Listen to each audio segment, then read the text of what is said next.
The wind carried the fine dust across the sprawling compound of the Naval Special Warfare Center, stinging the eyes of the candidates who stood at rigid attention. For Senior Chief William Bill Crawford, the dust was just another familiar part of the job. A 20-year veteran of the teams, with a chest full of medals from campaigns in Fallujah and Ramadi, he had seen it all. His body was a roadmap of service, and from the scars on his knuckles to the slight limp from a shattered kneecap that had been rebuilt with metal pins. Now, his battlefield was the training ground. He was the lead instructor for this sniper trials course, and his job was to separate the wheat from the chaff. He walked slowly down the line of a dozen hopefuls, his eyes the color of cold steel, scanning each face. These were not new recruits. They were already SEALs. For having survived the notorious BUD/S training and served on active teams. But being a SEAL didn't automatically make you a sniper. This was a different beast entirely. It required a level of patience, precision, and mental fortitude that went beyond the usual requirements of a frogman. They were the elite of the elite, but in Bill's eyes, they were all just students until they proved otherwise. He stopped in front of a young man whose name tape read Jensen. Now, Jensen was a stocky fireplug of a man from the Midwest, with a reputation for being a brawler and a loudmouth. He had the kind of confidence that bordered on arrogance, which wasn't necessarily a bad thing in a SEAL, but it could be a fatal flaw in a sniper.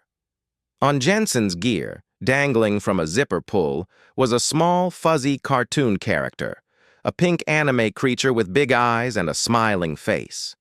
It was so utterly out of place among the matte black and coyote brown of his tactical equipment that it immediately drew the eye. Bill stopped directly in front of him, letting his gaze drift down to the trinket. The other candidates remained frozen, but their eyes darted toward the interaction. The air grew thick with tension. Bill reached out a calloused hand and flicked the small toy with his fingernail. It jiggled stupidly. "What the hell is this? Jensen?" Bill's voice was low and gravelly, devoid of humor. Jensen puffed out his chest slightly, a smirk playing on his lips. He thought the Senior Chief was joking. "That, Senior Chief, is my good luck charm. A gift from my little sister. Cute, right?" Bill's expression didn't change. He stared at the trinket for a long, uncomfortable moment, then looked back up at Jensen's smug face. A sound escaped his throat, a short, sharp exhalation that was unmistakably a scoff. That it was a sound of pure derision. "Cute," Bill repeated, his voice dripping with sarcasm. "A cute gadget. You're at sniper trials, candidate. This isn't a frat party or a damn anime convention. We are here to learn how to deliver death from 1,000 yards, to make shots that require the hand of a surgeon and the nerve of a glacier. And you bring a cute gadget for luck?" He shook his head slowly, a look of profound disappointment on his face. "Son, you are a long way from home. How luck isn't going to keep you alive. Luck isn't going to calculate wind drift or heart rate.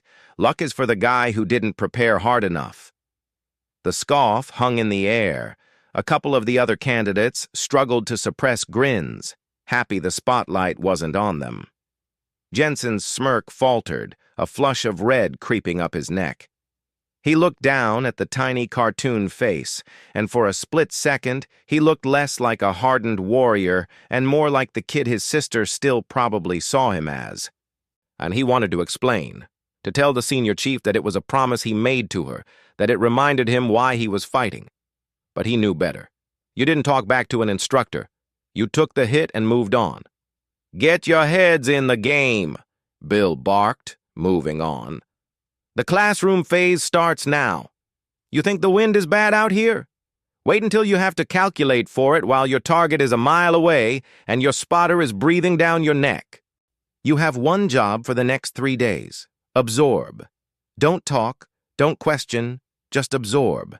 Because what we are about to teach you is the only thing that will stand between you and a body bag when you are dropped behind enemy lines.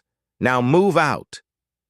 The class filed into the sterile, air-conditioned classroom, a world away from the dusty parade ground.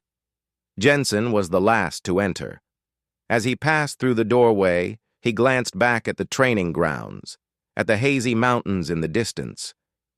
He could still feel the sting of the senior chief's scoff.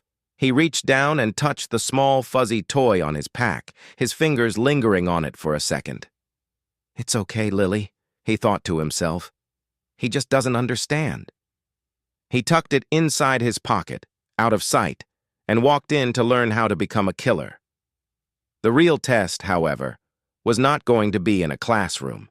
It was waiting for them out in those mountains, in a place where no amount of training could truly prepare you for the chaos of reality. The next 48 hours were a brutal blur of ballistics mathematics, physics, and meteorology. Bill Crawford was a demanding lecturer, filling whiteboards with complex formulas for calculating the Coriolis effect, how the rotation of the Earth would affect a bullet's trajectory over long distances, and the impact of density altitude on a round's velocity. The candidates, including Jensen, they scribbled notes furiously, their hands cramping from the relentless pace. Jensen, to his credit, had a sharp mind. He grasped the concepts quickly, his hunting background giving him an intuitive feel for wind and range that some of the others lacked. But Bill took every opportunity to ride him. A slightly smudged calculation, a question that was too basic. Everything was met with a gruff reprimand. Bill was deliberately breaking him down, testing his mental resilience.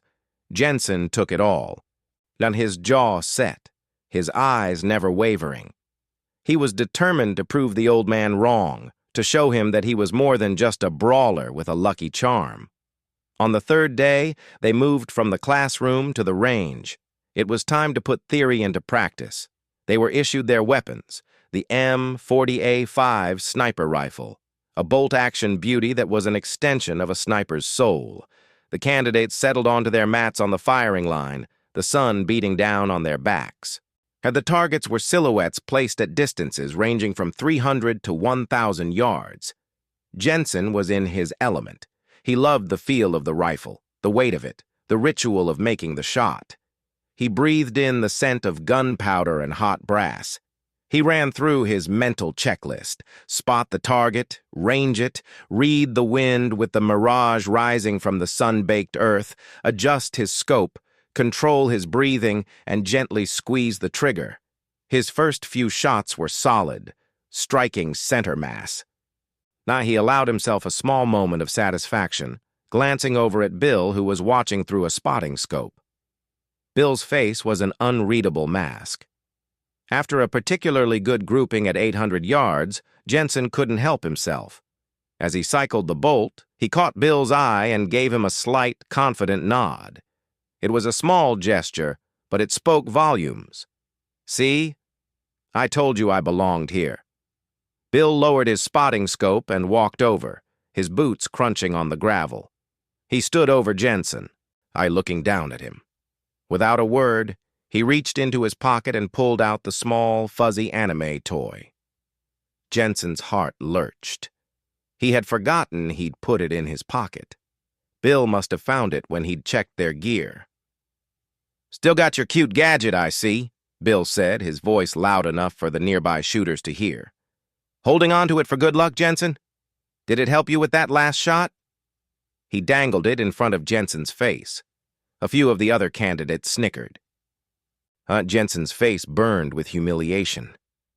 He opened his mouth to speak, to say something, anything, but no words came out. Bill dropped the toy onto the dusty ground next to Jensen's mat. "Luck is for the weak, candidate. You want to be a sniper? You make your own luck.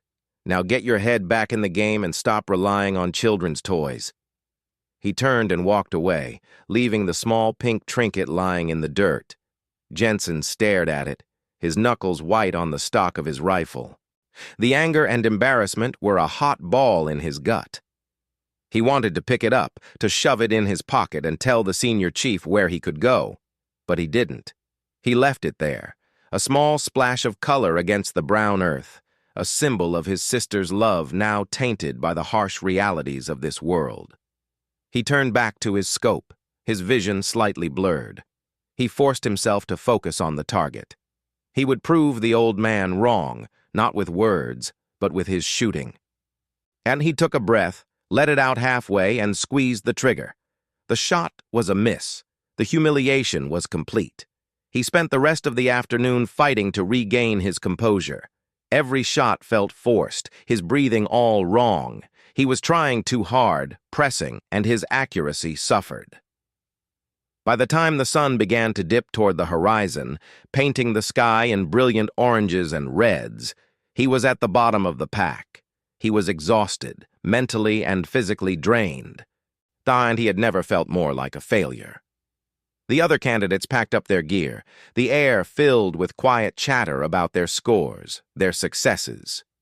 Jensen moved in silence, his eyes avoiding the spot on the ground where the toy had been.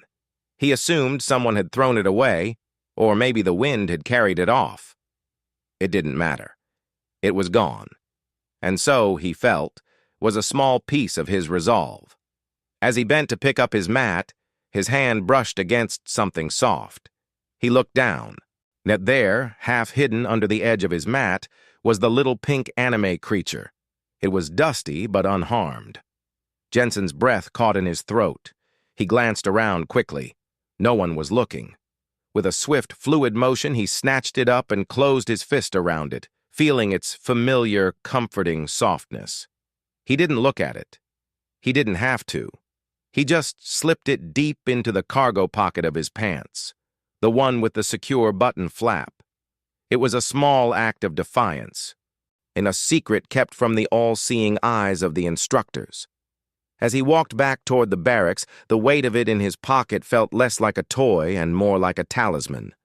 It was a reminder of why he was here, of the world he was fighting to protect, a world where his little sister could give him a silly, cute gadget and mean every ounce of love behind it. He didn't care what Bill Crawford thought. That toy was going back with him to his bunk. And the fifth and final day of the sniper trials dawned cold and clear.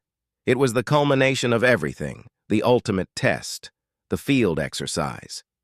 The candidates were split into two-man teams, a shooter and a spotter, and inserted via helicopter into a sprawling, rugged training area that simulated a hostile, enemy-held valley. Their mission was to infiltrate undetected, locate a high-value target, and successfully engage it from a hidden position. For this evolution, Jensen was paired with a quiet, methodical SEAL from Virginia Beach named Marcus Edge Edgewood. Edge was the perfect spotter, calm, observant, and possessed of an almost preternatural ability to read the terrain. Their objective was a mock village nestled at the far end of the valley. Their target was a cardboard cutout of a terrorist leader placed in the window of a specific building. The challenge was immense. They had to cover over 5 miles of open terrain, crawling through scrub brush, in avoiding roving patrols of instructors acting as enemy combatants, and finally setting up their hide site on a rocky, windswept ridgeline with a clear line of sight to the village. Bill Crawford was observing from a command post via drone feeds and spotters on the ground, watching every move they made. Jensen and Edge moved like ghosts, communicating in hand signals and barely audible whispers. Jensen was completely focused, the humiliation of the previous days channeled into a hard determination. He and Edge worked in perfect sync. Edge would find the path and Jensen would follow, placing his feet exactly where Edge had. They avoided 2 patrols by lying motionless for over an hour in a dry creek bed, the cold seeping into their bones. Finally, after 4 hours of grueling movement, they reached the ridgeline. They found a natural depression behind a large boulder, offering excellent concealment and a perfect view of the village 1,000 yards below. As they settled in and began to set up the rifle, the wind started to pick up. It was a steady, gusting wind coming from the west, the worst possible scenario for a long-range shot. It would push the bullet off course, and the gusts made it impossible to hold a steady aim. Edge began to calculate, using his anemometer to measure wind speed and his compass to determine wind angle. He fed the data to Jensen, who adjusted his scope. They were in the zone, a perfect